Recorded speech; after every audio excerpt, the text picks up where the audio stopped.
Okay, where were we on these 30 sayings of the wise? This will be number 4 as we go through these.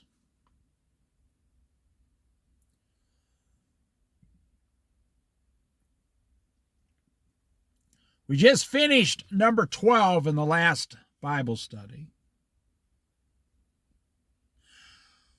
Saying number 13, verse 13. How ironic. Do not withhold discipline from a child. If you punish them with the rod, they will not die. Punish them with the rod and save them from death.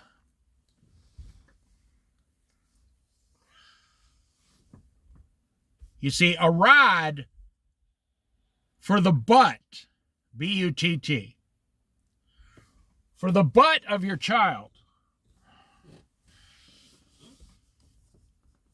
Or your mother used to make you go out and get a switch or a stick to whack your butt. Now, what is needed disciplining a child is wisdom. A father's wisdom. Okay, well, here's the problem in the world. Fathers don't follow the Bible today, so they don't have wisdom. Second problem, what is it now? 30 or 40% of all households have no father? Just a single mother with a string of boyfriends coming through the front door.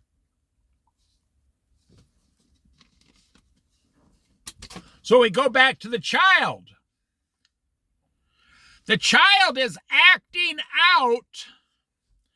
That is their form of expression because they're seeing something they don't like. I can't tell you how many times the child was correct and the mother was wrong in this modern day society. So the Bible's mostly speaking of a father, a mother, and children. It's really hard to compare that to today's society. A dad out there somewhere, a mother on her 4th husband. See, the child is getting different answers from each person. What the child needs is stability and a set of rules in life. That's exactly what God gives you. His stability and His rules. And if you break one of God's rules, you'll most likely be punished eventually. You know, when something bad happens to a Christian, they always say, why did God let that happen to me? They always blame God. If the Christian has done something to deserve punishment from God, you never hear a Christian say, how come God hasn't punished me yet? No, you're probably hiding from God. You don't want to be punished. But under a mother, a father, a mother, and children, spanking a child is from God. Do not withhold discipline from a child. If you punish them with the rod, they will not die. Punish them with the rod and save them from death. So there's 2 things. There's 2 separate parts here. We'll finish up the first.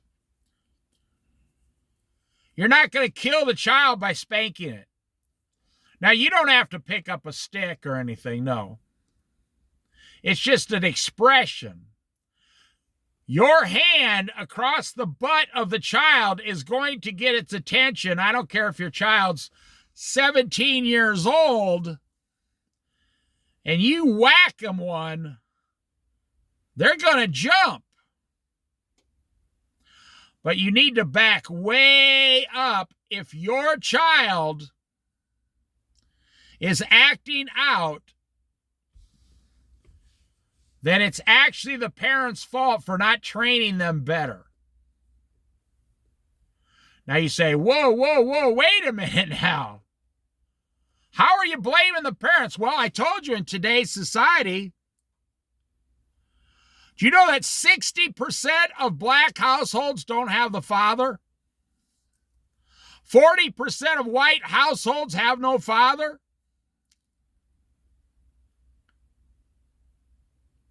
It's something like, it's only like 10% of Asians have no father. I think 90% of Asians have father and mother.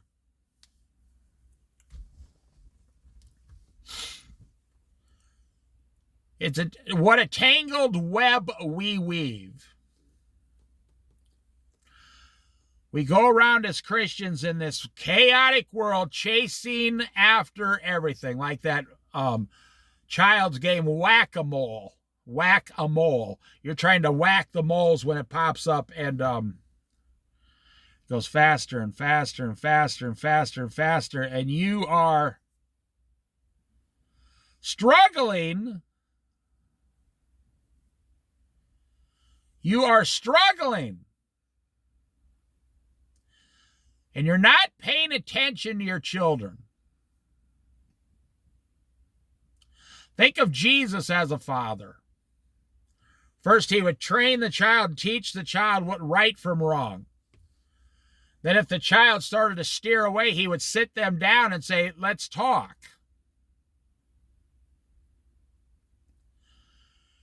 Then the child would say, okay, I was wrong.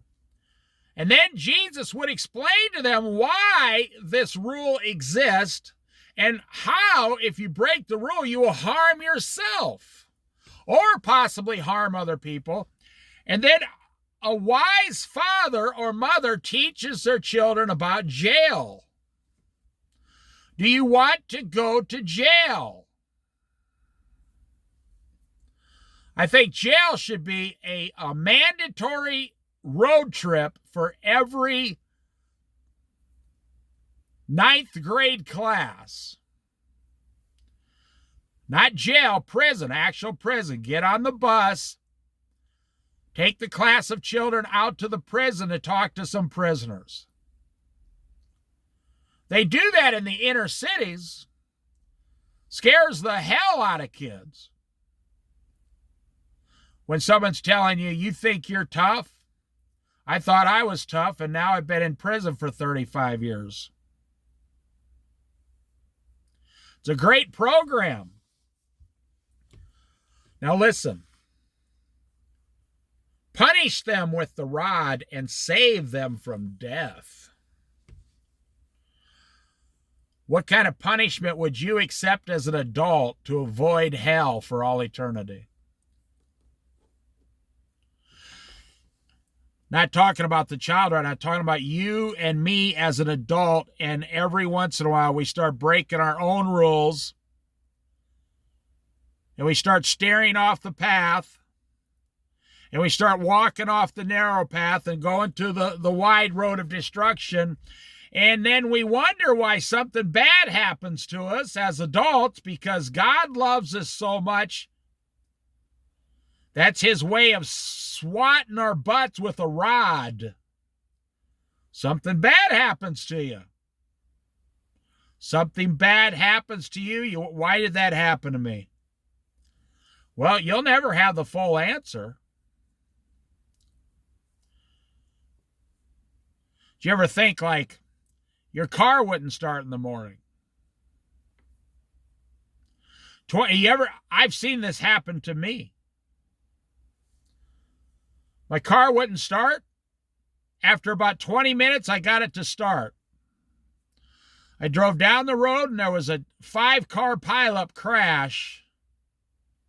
That's right, 20 minutes earlier when I was supposed to be there. I want you to think about that. If you think to yourself, God is 100% of the time, 100% trying to help me. 100% of the time. God is trying to help me 100% of the time. God never fails. He's always, always, always trying to help me. Does that change your mind about things, you see? But instead of just, we all see these mothers like in the big box store screaming at their kids. And the mother is so far out of control in their life. The only way they can get their kid to do something is to scream loudly. You walk up to that mother and say, "Why are you screaming in a public store?" They look at you. They have no idea. They're like, "What are you talking about?" "I'm not screaming."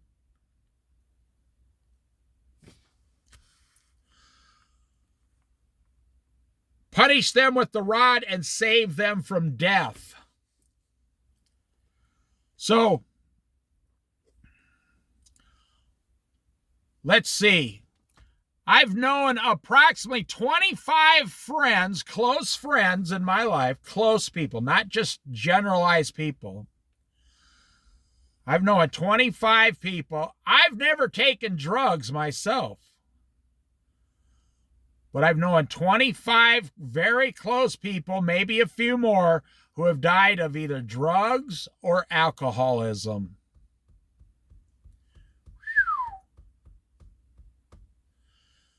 You ask every single one of them.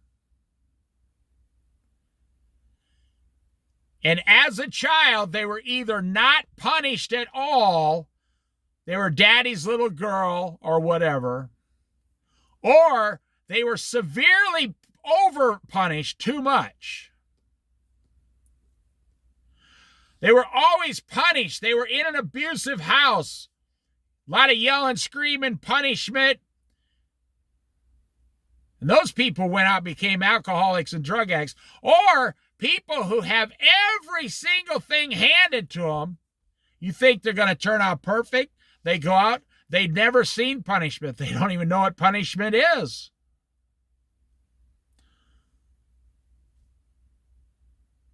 And they go out and become an alcoholic or a drug addict. And I've seen about 30 probably of my close friends. I'm 61 years old, and they're all gone and dead now. Some of them are in heaven, and some of them are in hell. Now, we're not supposed to know, but I'm just going by what they told me. Did you believe in Jesus? So out of those 30, about 10 said yes, and the other 20 said, no, I don't believe in Jesus.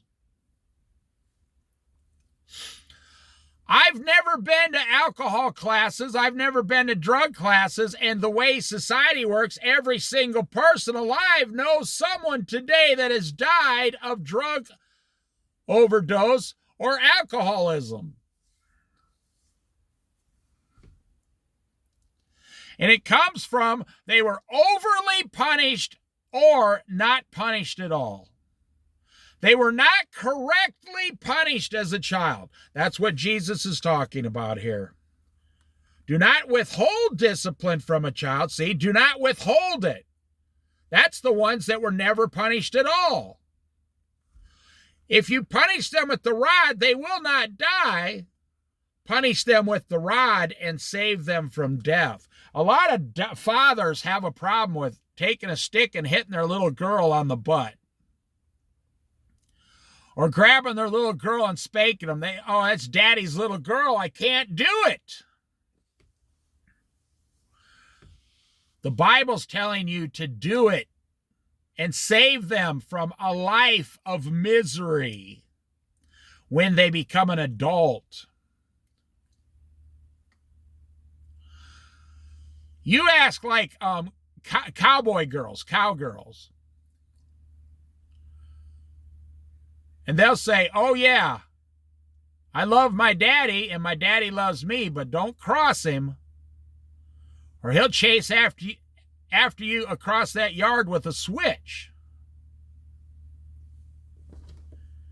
You see, they have had the correct instruction, the correct punishment. They have been told correctly in their life.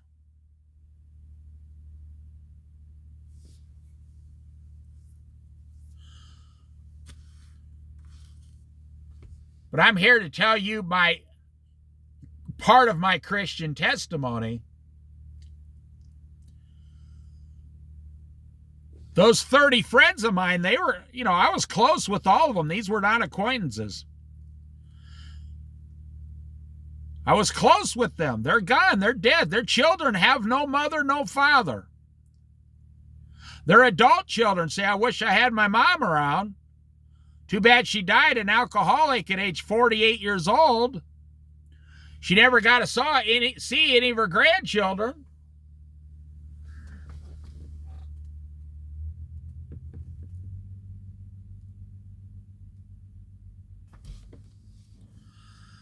You see what I'm saying? I can still see their faces in my mind. Every single one of them, they're gone. They all died in their 40s and 50s. Every single one of them. Because they were either abusively punished too much or never punished at all. They had no punishment in their life. Oh, that's daddy's favorite little girl. Gonna buy her a new truck, pay for her college, do all these things. Well, then you got the guy that's gonna come down the road one day and say, hey, I think you're real cute, and I was wondering if we could start having sex together. And your little girl, who has had everything handed to her in life, says, oh, okay, that sounds like fun because everything always works out for me. I'm daddy's little girl. You guys know exactly what I'm talking about, and so do you women. If you hand your child every single thing, you have destroyed the rest of their life. Those are the women. They are so beautiful, skinny, attractive. Those are the women that have the nicest clothes. They have the biggest house. They have the most debt. They have the most credit cards maxed out. They have a therapist. They're on prescription medication. Because they never learned correction when they were younger. They never learned to be corrected by their father. And maybe the father wasn't in the house. So the little girl, the first guy that comes along, she says, I got pregnant in college. And the guy says, I'll see you later. See ya, wouldn't want to be ya. When I was younger, in my 30s, I knew a girl in her early 20s who got pregnant by a guy. She went to a bar, right? Got drunk. She willingly slept with this man. 3 months later, she was pregnant. Now, that's a common story, but listen to the rest of the story.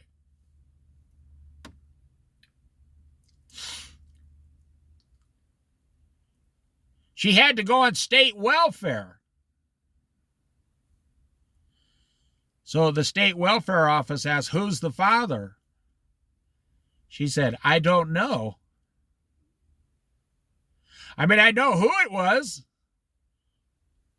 but I was drunk. I never got his name or found out anything about him. I don't know where he lives, and I've never seen him again. He was from out of town somewhere. Wow. That girl was never corrected as a child because the father was not in the house to correct her. She never had a bonding with the father figure, so the first man that came along, and guess what? She still to this day doesn't know who the father was.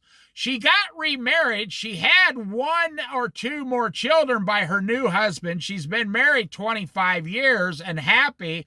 but she still has no idea who the father was for the first child.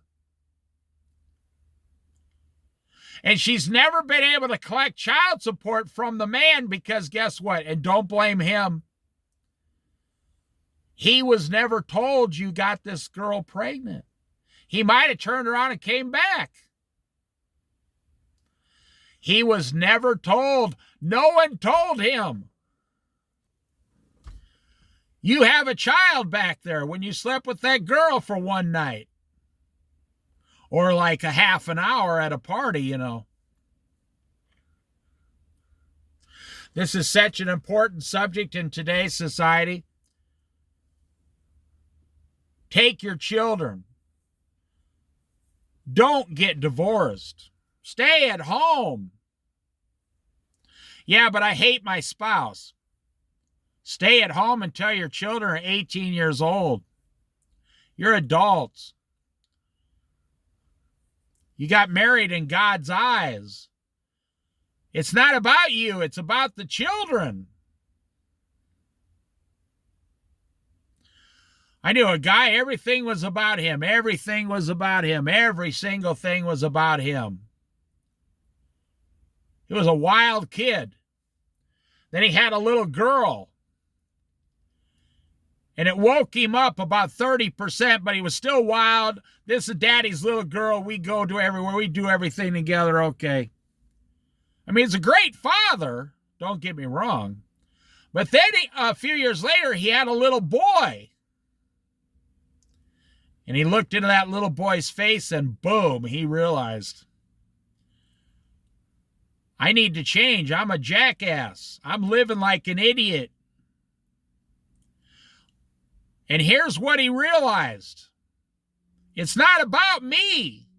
It's about my children. It's about me introducing my children to Jesus and the Bible. Because they're going to have to go out into life and make decisions completely on their own. I know as a parent, you want to follow them everywhere and help them make the right decisions. But your children, they're going to leave the house and they're going to make the dumbest decisions you like, I didn't teach you that. That's not how I taught you. But like I said, in today's society, about 50% of the fathers aren't even in the home across the board. You see a young couple today, a Christian couple, happily married for 15 years. They got 2 or 3 kids. They're like the weirdos now. Most of society's not getting married anymore. They have 1 child, maybe 2. They're considered weirdos if you do what God told you to. But it's not about you and your beer and your cigarettes and your marijuana. It's not about TV. It's not about your video games, your surround sound stereo on your TV. It's not about your boat, your truck. And this is where most American Christians are missing the boat today. It's not about pizza, tacos, all that crap. It's about looking at your children and giving them God's wisdom. Introducing them to who Jesus Christ is, and introducing them to the rod, R-O-D, that tells them if you make mistakes in life, this is what punishment is like. Even as a 30-year-old or 35, 40-year-old adult, if you make your own mistakes, you're going to have to find a switch and hit yourself in the ass because it's going to be painful.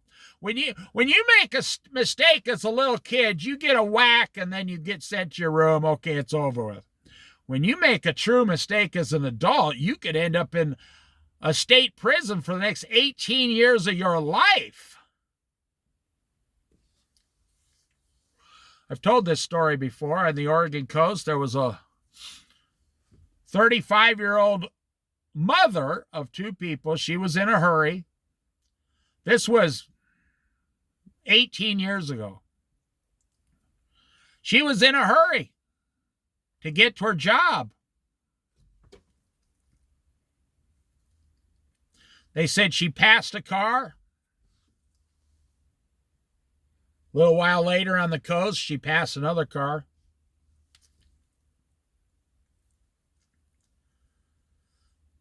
Then she passed another car on a curve. She was in such a hurry, she was not on drugs. This is the saddest part. This was a 100% normal person in a nice middle-class car, middle-class family with children, a husband, everything. Bam! She accidentally ran one of the cars off the road, and that person was a mother with a family, was killed. Vehicular manslaughter, no alcohol involved. Nothing. I was late for work, she said, and now I ruined the rest of my life.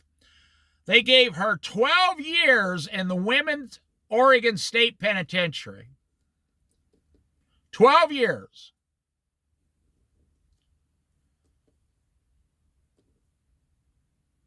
She was on her way to work. She just dropped her children off at school. All that she did was make a mistake. And it cost her the rest of her life. Think about it. And she took a life. She took a mother away from their children.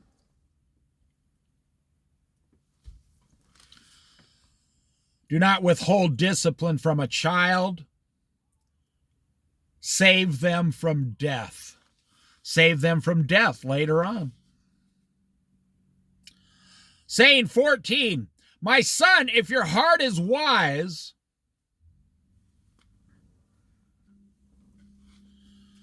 my son, if your heart is wise, then my heart will be glad indeed.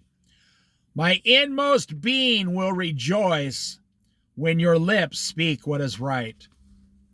Listen, that is God talking to you. That is God saying to you, his child. God is saying to you, his child. My son, that's a son or a daughter, a follower of Jesus Christ, a man, a woman, a child.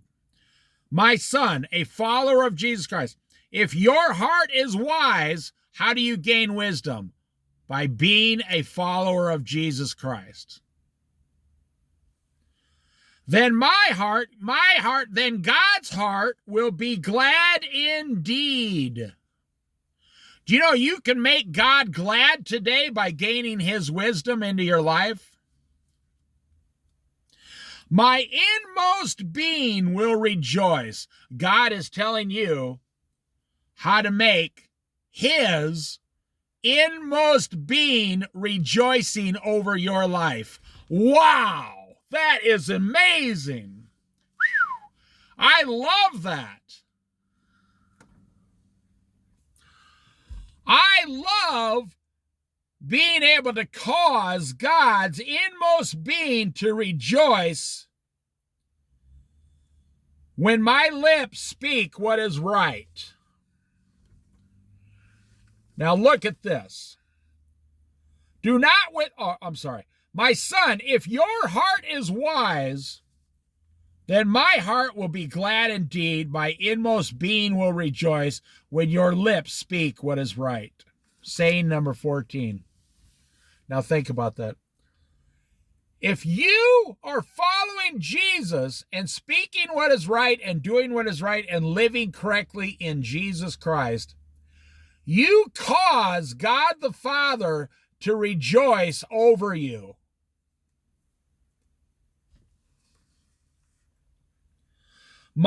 God's inmost being will rejoice. Now, I read the Bible as it says it, and I read the Bible as God wrote it.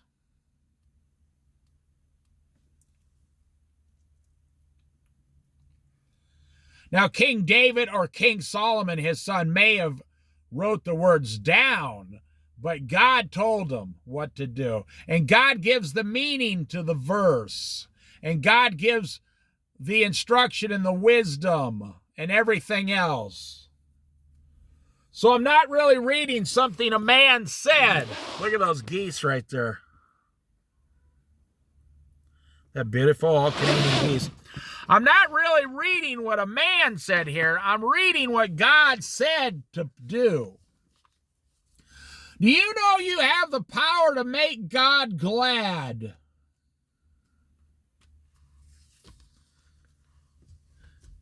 I can hear people saying now, wow, I never realized that.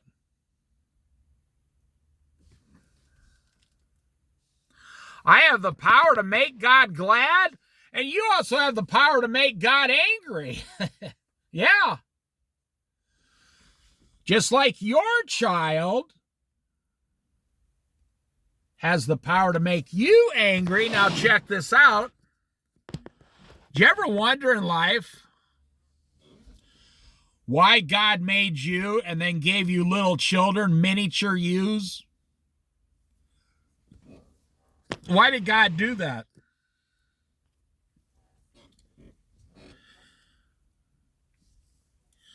Because you are a miniature replica of God.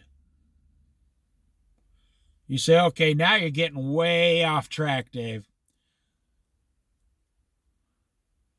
We were made, go to the book of Genesis, start at chapter 1. We were made in God's likeness.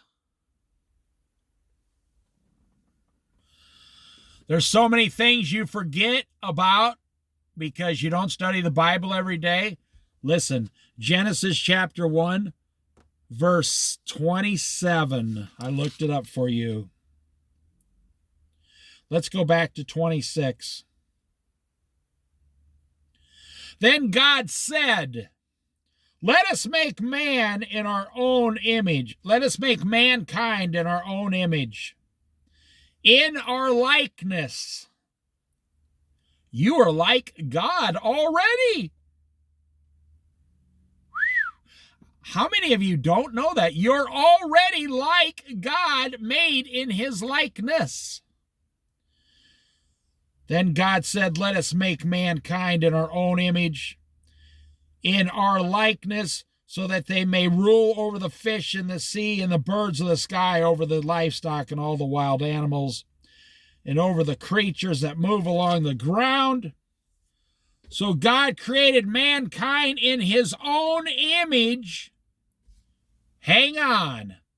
In the image of God, he created them, mankind, male and female, he created them.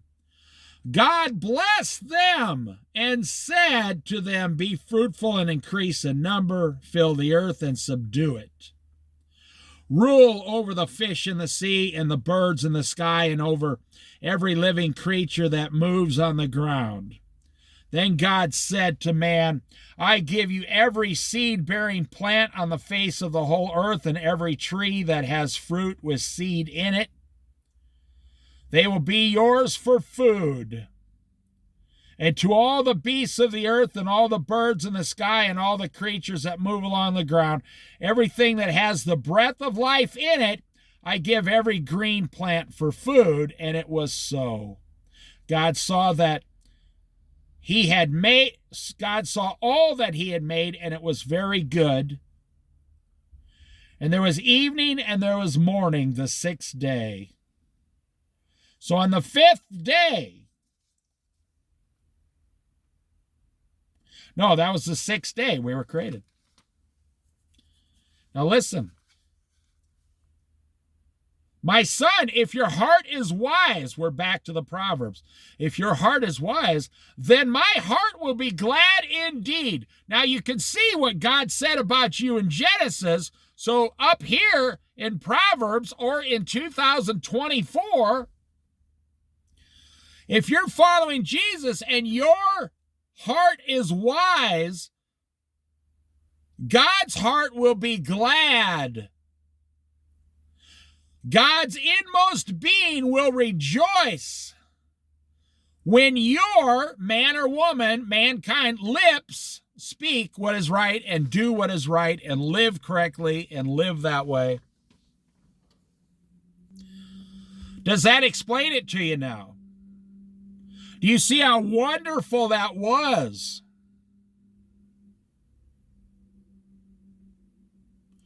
Do Do you see how wonderful it was?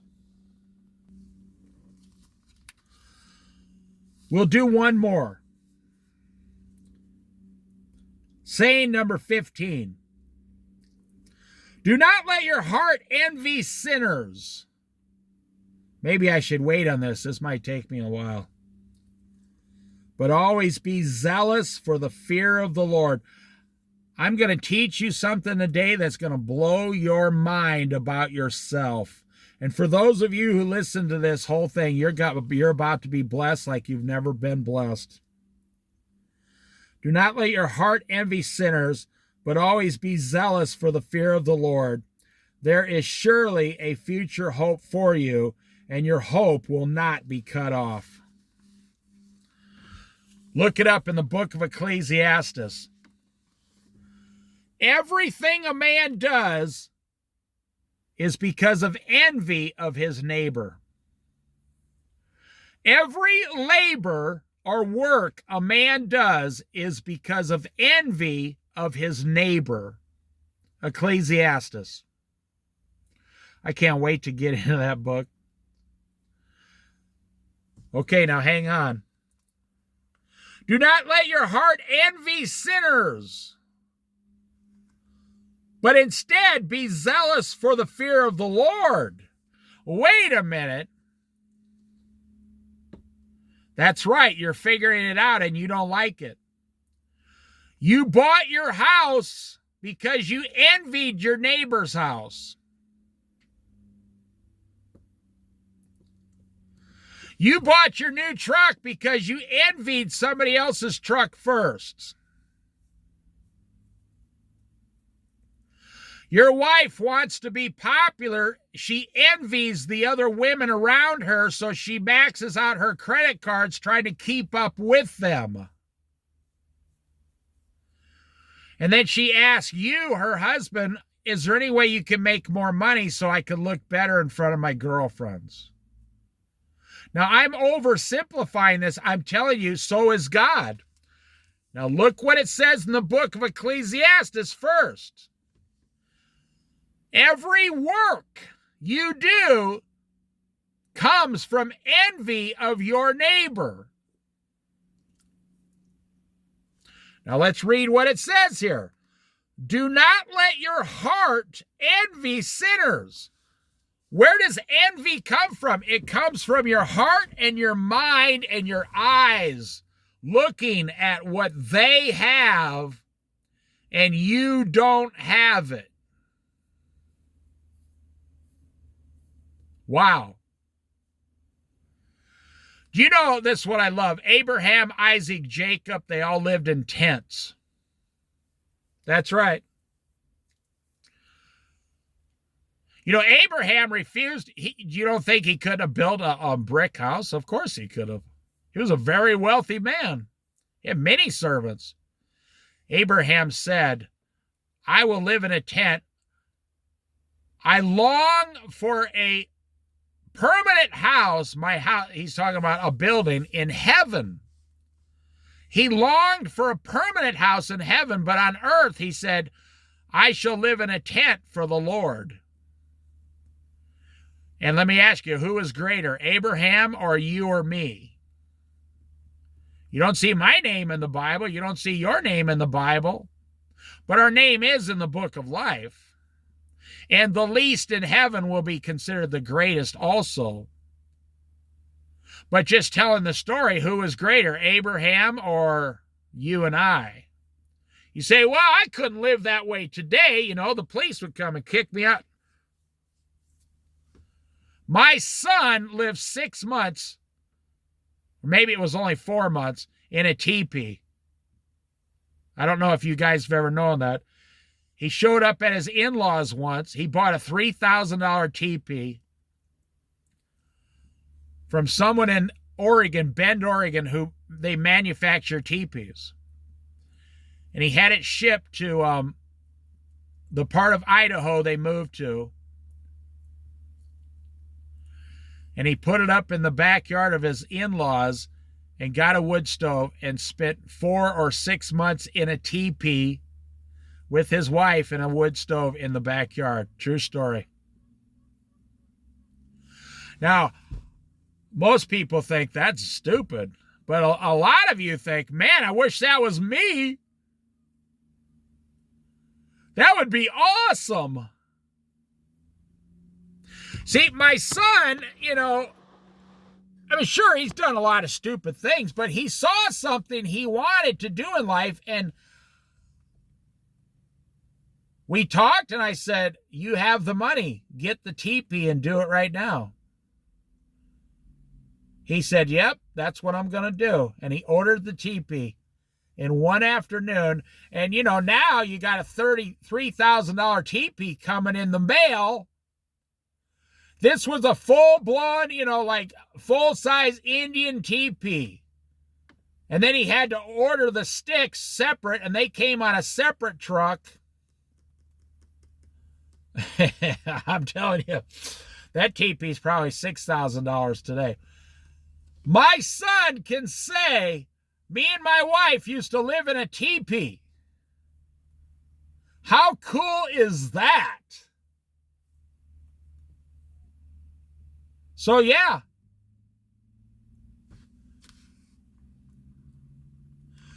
Do not let your heart envy sinners.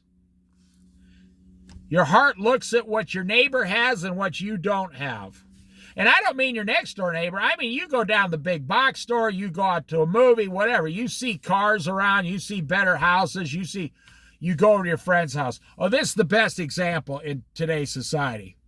You got two idiot, 35-year-old men in the backyard, one backyard, and he's like, hey, let me show you what I bought. Now, you notice how it said in saying 14, if your heart is wise in Christ, then I will rejoice for you. But down here it's saying, do not let your heart envy sinners in all they have, but always be zealous for the fear of the Lord. There is surely a future hope for you, and your hope will not be cut off. That means you're supposed to be living for the things, eternal things, not the temporary things on the world. There is no future hope in this world. Maybe you're not old enough to figure that out yet. Maybe you're still beating your head against the wall going, when am I going to get some hope in this world?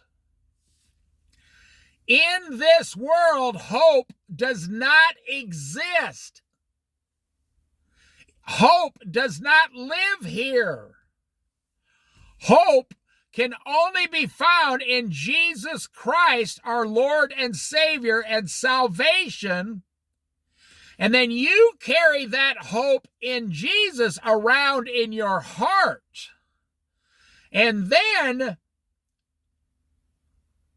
you will have a future hope for you, and your hope will not be cut off. One day, Jesus will come down and take us out in the rapture. The thing we hoped for will come true by his hand.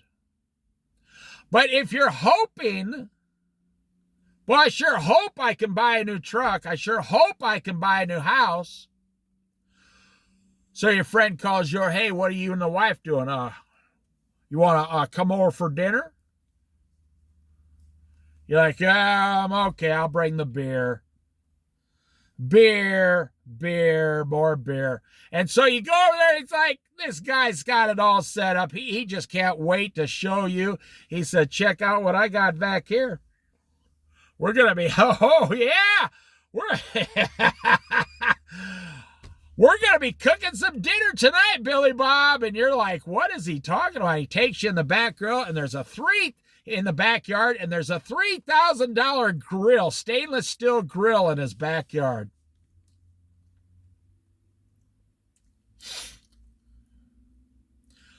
And he says, check this out. And he starts explaining it all to you. It's got the countertops, it's got the sidebar, it's got the built-in cutting board. What it's basically got is a lot of stuff you need to clean. So, and then it's got, it's propane. You could also use charcoal. It's like a dual triple. It turns into a smoker. That guy goes to work next week and he says, guess what I'm doing right now? And you're like, what? You're at work with the rest of us. Nope. At my house, I'm smoking some corned beef. Like, what are you talking about? In my backyard. I put the redwood smoker chips in there, or the maple smoker chips, and I got it going on low. And it's going to sit there for 10 hours. And when I get home, I'm going to have the juicy brisket just roll. The fat, it's just going to be falling off the bone. Yeah, so my new grill is cooking my food right now while I'm at work. Well, the reason you're at work is because you just spent $4,000 for a grill and you had to go back to work. The oven in your house would have done the exact same thing. Okay, so what happens? Here comes the envy. You're in his backyard and he's cooking the steaks, and all of a sudden that steak tastes 500 times better to your friend. He's like, doesn't that taste fantastic? Doesn't that taste great? Isn't that the best steak you've ever had? Oh my gosh, just look at the juice dripping off that steak. And it's all because I bought a $7,000 grill. Do you notice how the price keeps going up in my story? Well, I knew a guy who bought a $12,000 grill once. They had to come over to his house and build it for him.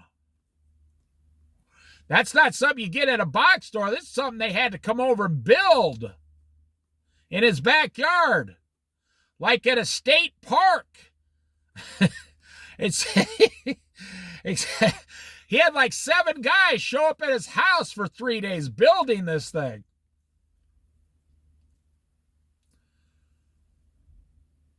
He didn't pay cash. Nobody pays cash. Nope. He inherited some money or something, and boom, it was gone in a week. He inherited like 20 grand, and boom, it was gone. Do you know, I personally know a guy who won $100,000 on the lottery, the Powerball. True story. The Powerball.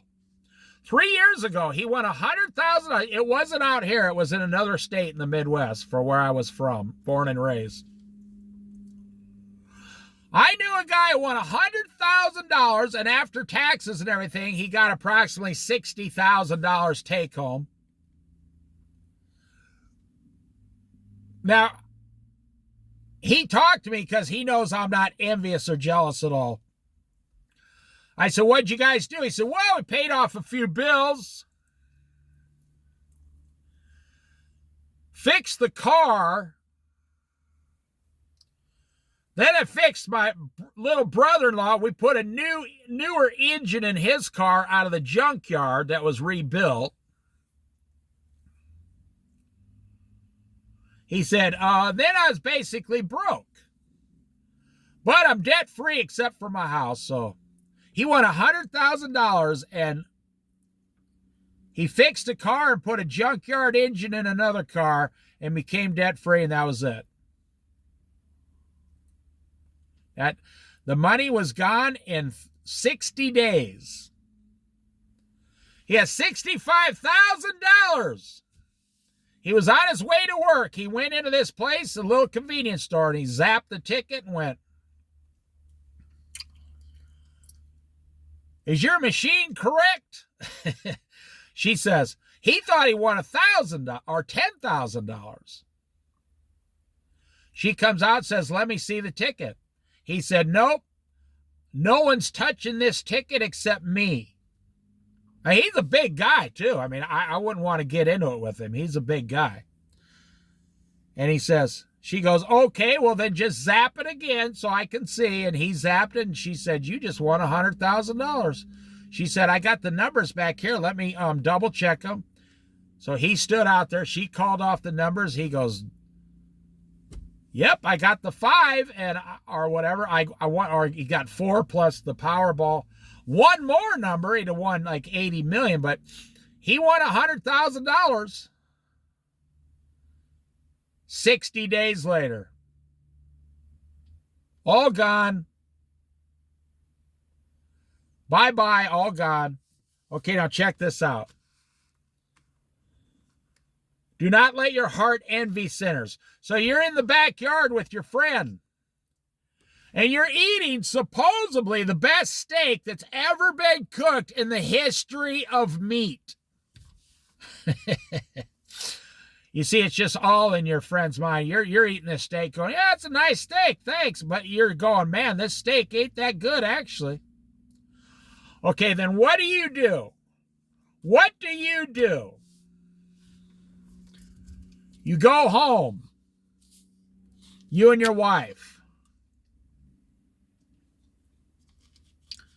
and you say, okay, we're never going to buy a grill like that, so forget about it.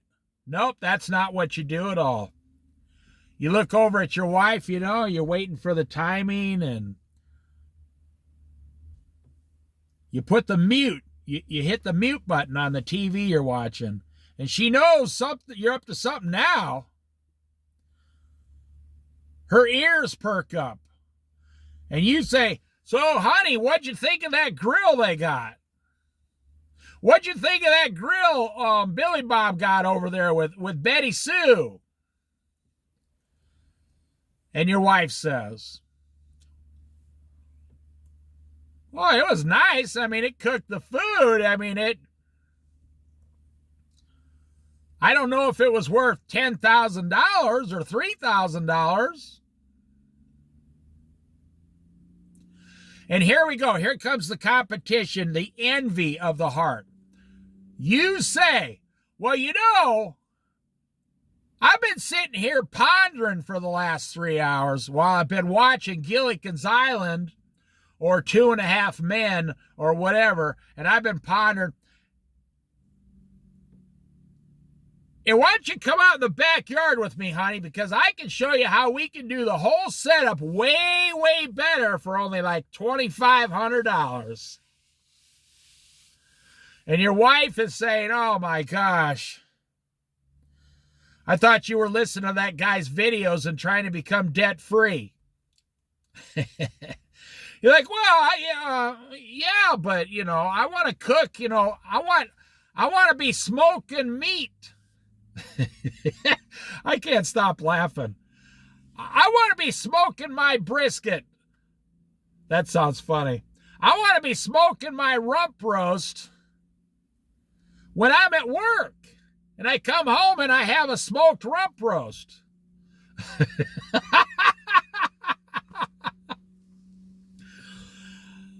Why is God saying these things to you? Why would God the Father, someone who loves you dearly, say something like this to you? And then we're going to end this video right here. Do not let your heart envy sinners. Well, my friend Billy Bob, he's not a sinner. He just bought a grill. Open up your mind, dear Christian. Listen. Buying that grill is a sin to God. You say, okay, now you got to explain that to me. Because he didn't pay cash for it. Do you know every time you go into debt, it's a sin? According to the Bible, many, many times God says in the Bible, do not go into debt. The borrower is slave to the lender. Jesus warns against borrowing money. Do not put your cloak up for, a guarantee. It doesn't say this, but it might as well. Do not go to a pawn shop. Do not go to your bank. Do not get a second mortgage. Do not borrow money you don't have. Do not pay interest on money. Do not borrow money. Do not pay interest. Your friend went down to the big box store. He bought a $3,000 grill at Jerry's hardware store or whatever. Home Depot. And he put it on his Home Depot card, and it's going to take him 3 years to pay that off.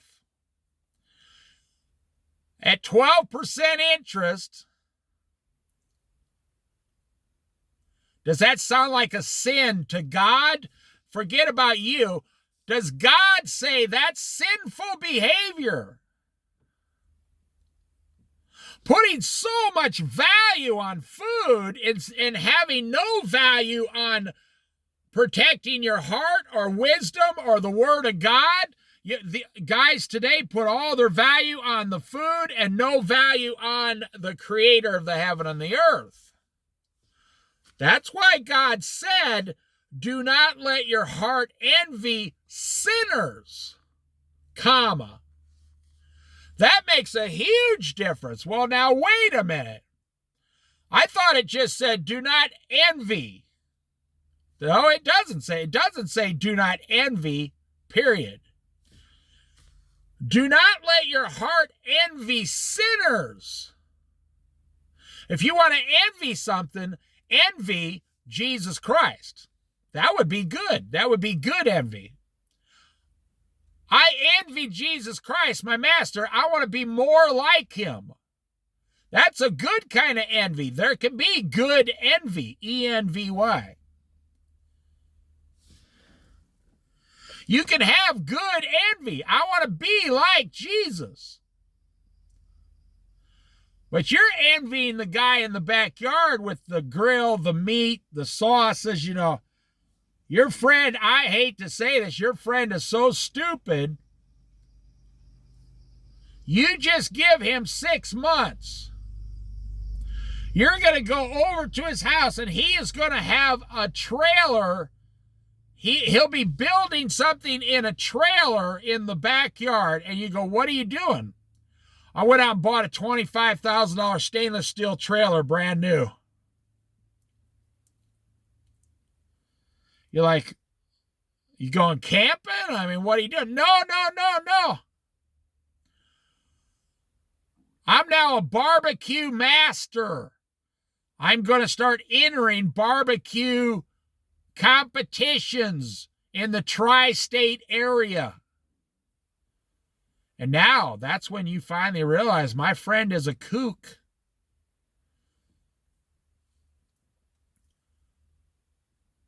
The last guy that won that competition won $10,000.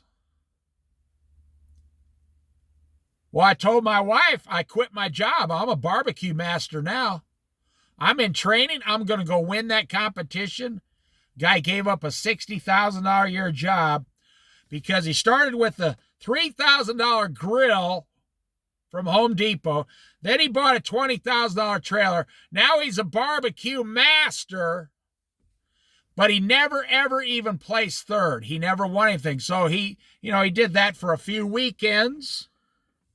Now he's greatly in debt. So he trades in and sells his barbecue thing and the trailer for a food truck. Now he goes down and he trades all that in, gives another $30,000 for a $70,000 food truck. He says, I'm going to go sit down in the corner and I'm going to sell barbecue sandwiches to everybody in town. I'm going to become rich.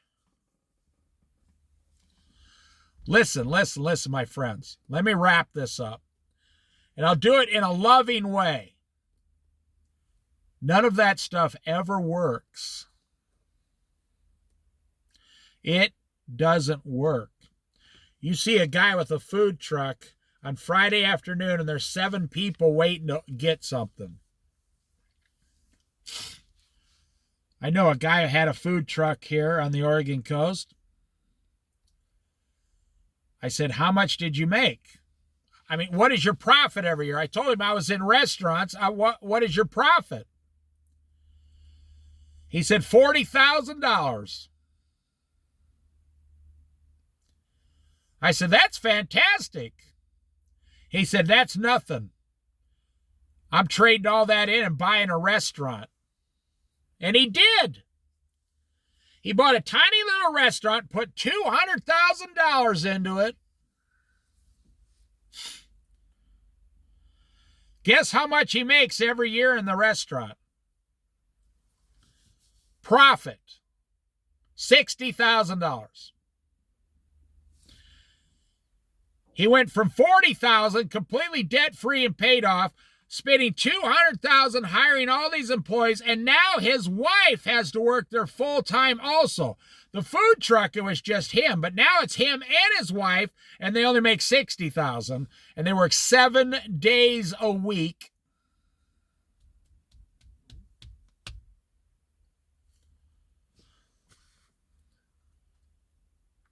Proverbs chapter 23, verse 17 and 18. Saying number 15, and then we'll stop. Do not let your heart envy sinners,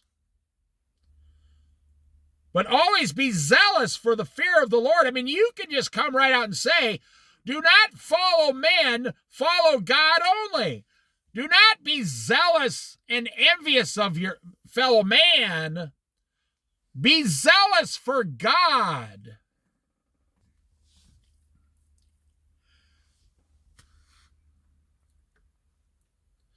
For the fear of the Lord, there is surely a future hope for you, and your hope will not be cut off. You want to know what's annoying? And I am being sarcastic, but I'm being 100% truthful, because this has happened to me many times. I have annoyed many men around me, and I'll tell you why. And I'll tell you how.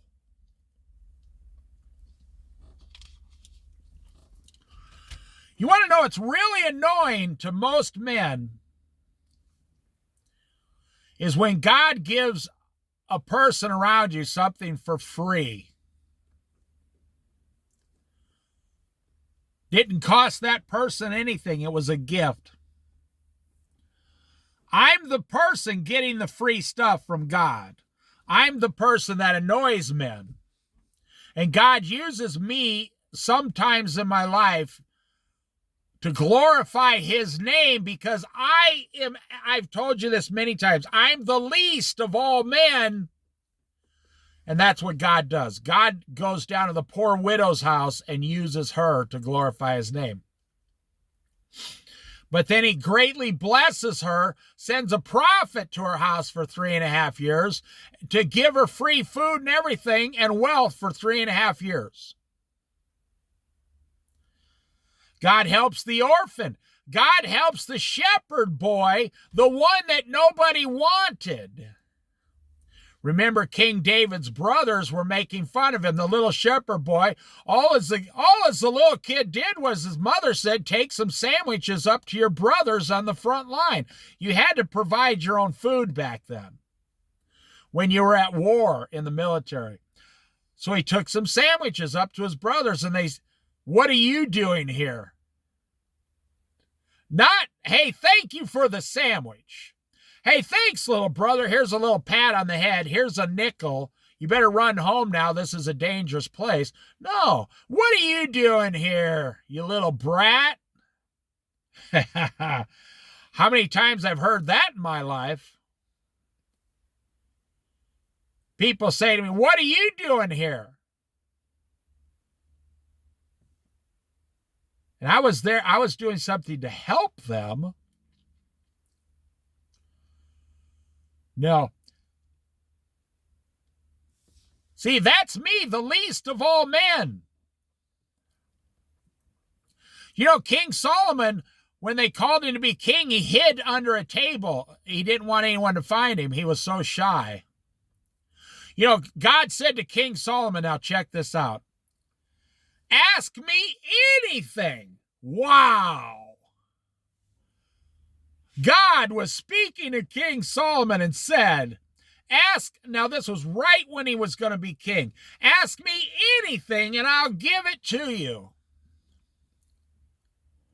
The creator of heaven, I would have said, can I have Saturn? Can I have the planet Saturn or Mars? Or can I live on the moon? Listen, I'm not being funny. God said, ask anything of me and I'll give it to you, King Solomon. King Solomon was so fearful of the Lord. He said, I just want to have wisdom to rule the people. I'm not interested in the money. I just want the wisdom. He was afraid without God's wisdom, the people would eventually come and kill him as king. He said, I just want to have wisdom to do what is right. And the Lord was so impressed. He said, because you did not ask me for wealth. If King Solomon would have said, I want to be a trillionaire, God would have had to honor what he said. King Solomon, in humility and fear of the Lord, like we just read, be zealous for the fear of the Lord. I just wanted wisdom. And the Lord said, because you did not ask for riches, or in today's society, fame, you asked for wisdom, I will give you the greatest wisdom, and I will make you the wealthiest king that has ever lived. Go look it up. And that's why King Solomon was the wealthiest king that had ever lived, because he didn't ask for wealth, he asked for wisdom, God's wisdom.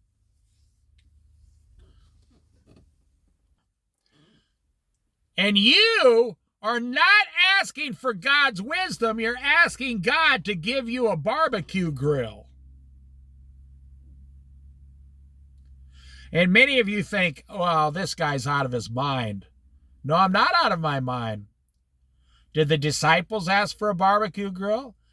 Did I ask for a barbecue grill? Did Jesus ask for a barbecue grill? Did Paul the apostle ask for a barbecue grill? Did any of the prophets ask for a barbecue grill?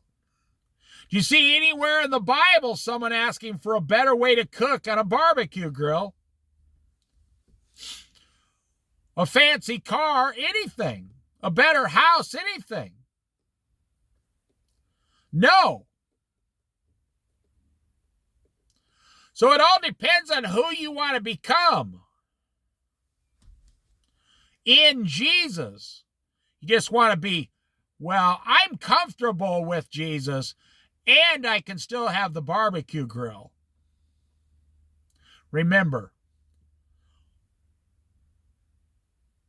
they asked the call-in preacher on the radio program, how many people are going to heaven and how many people are going to hell? Here's how the preacher answered. Remember what the Bible says. Wide is the road to destruction, and many people are on it, meaning most people are on the wide road to destruction. And narrow is the path that leads to life, and few are on it. So the answer to the question is, the overwhelming majority of people ever born are going to hell.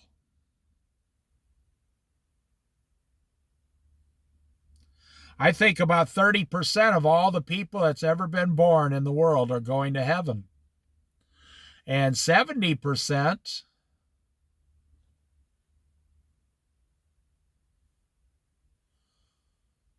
are going to hell.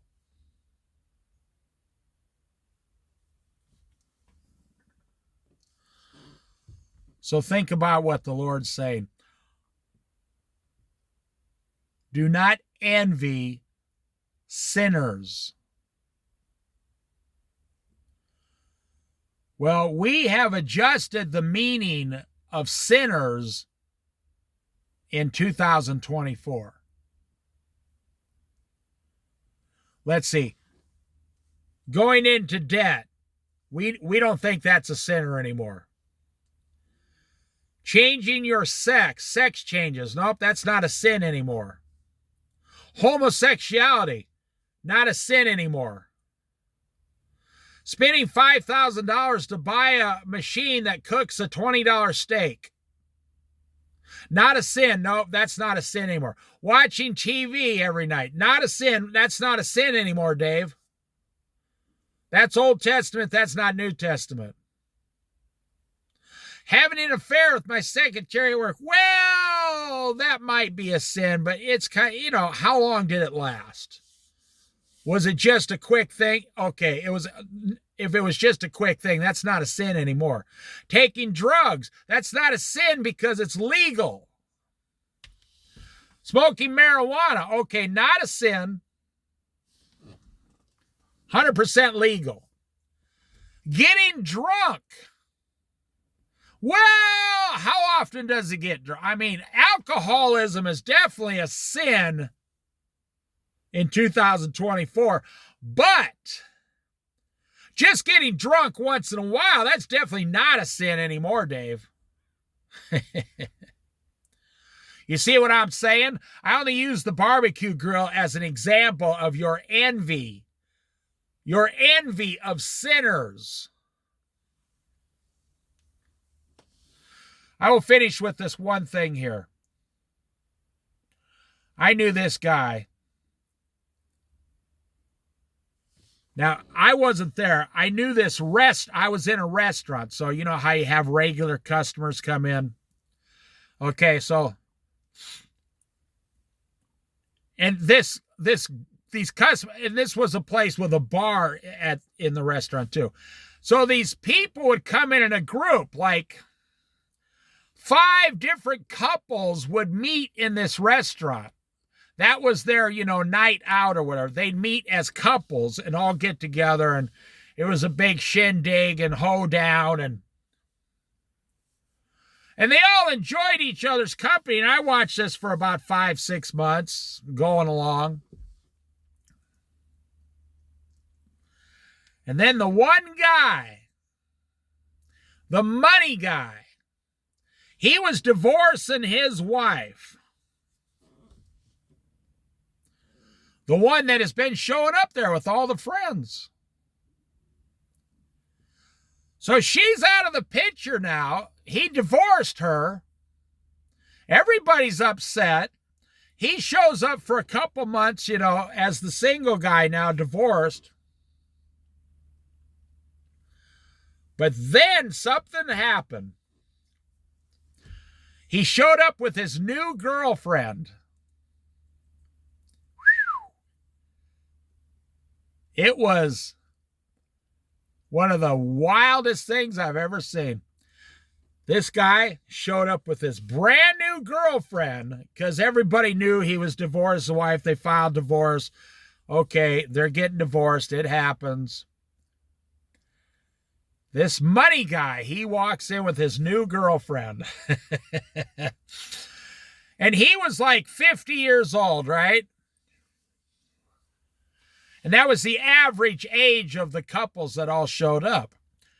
And his girlfriend was 28 years old. And she looked like the most beautiful supermodel you'd ever seen in your life. The kind of woman that walks across the room and every man cannot help but look. I'm just giving you a description of what happened. I thought it was his daughter at first. Now, I've been happily married. I don't look at other women. I know a lot of Christian men who don't look at other women at all. But here I'm at this restaurant and I'm out front managing, taking care of things. And here he walks in and all those couples are already there, right? And they come in here once a week and this guy walks in with this girl. 5'11", 129 pounds in a mini skirt, 4-inch heels with an attitude. Every other one of those wives already hated her guts. They hated her. They looked at her like, this is who you're replacing our friend with, this young floozy? So I'm standing over there in the corner, with some menus. And all the the women there hated her, but guess what happened? What are we talking about? Envy. E-N-V-Y. Envy. What are we talking about? Envy. There were 5 couples at the table with husbands and wives, and when all 5 of those husbands saw that new girl, you could have just wrote envy across their eyeballs. They looked at her like, whoa. And then they looked at their wives. And it was a horrible Christian thing. I don't even know if any of them were Christians. I just waited on them. I didn't personally get to know them. I was 30 years old. They were all in their 50 years old. And I saw those men look at that girl and look over at their, kind of chubby wife and go, what the heck? I could trade my wife in for one of those? I could trade this old Buick in for a brand new Ferrari? This is what God is talking to you about. Do not envy sinners. Now I think you have a way better understanding. I went home, told my wife that story, and she was laughing. My wife said, boy, that would have been funny to watch. 2 of the women in there, the older women, before the young new girlfriend sat down, 2 of those women hit their husband in the chest and said, what are you looking at? And one of the husbands said, I'm looking at her. Oh, jeez. They instantly became envious. And of course, throughout the night, the guy gets up to go use the bathroom, and a couple of his guy buddies follow him, and they're like, hey, where did you find her? And where can I get one? And all you got to do is leave the wife God gave you.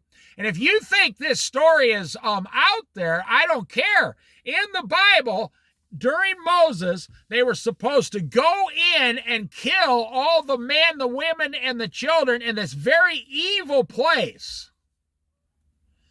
They went over there and killed most of the men, kept some of them as slaves, and took all the most beautiful women and married them and brought them home to their current Jewish wives. How do you think that went? They went away to war. They came back with new women who did not serve Jehovah God. They did not serve the God of the Jews. They served false gods. These women were all very attractive, long legs. They served false gods, ate food and sacrificed to false gods, and were very sexually immoral women.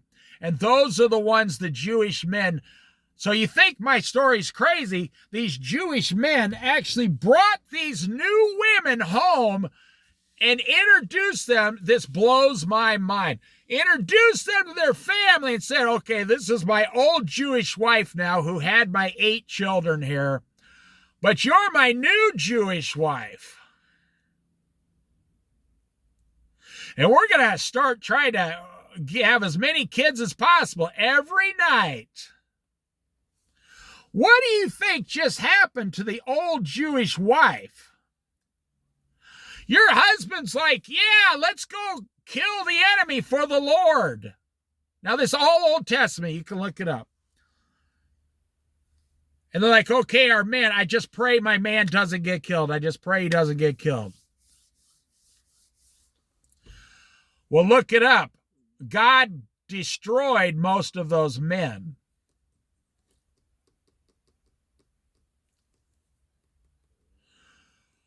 I thought it was Joshua. It wasn't Joshua. It was someone else. Saw one of the men in a tent sleeping with one of these women. And this man became so zealous for the fear of the Lord, he took a spear and rammed it through the man's back and into the woman, through both of them, and killed them both. And they brought this to the Lord and asked him, what should we do? And the Lord commended the man for having such zeal for the Lord. It's like the Lord gave the man a prize. He said, this is a man after my own heart.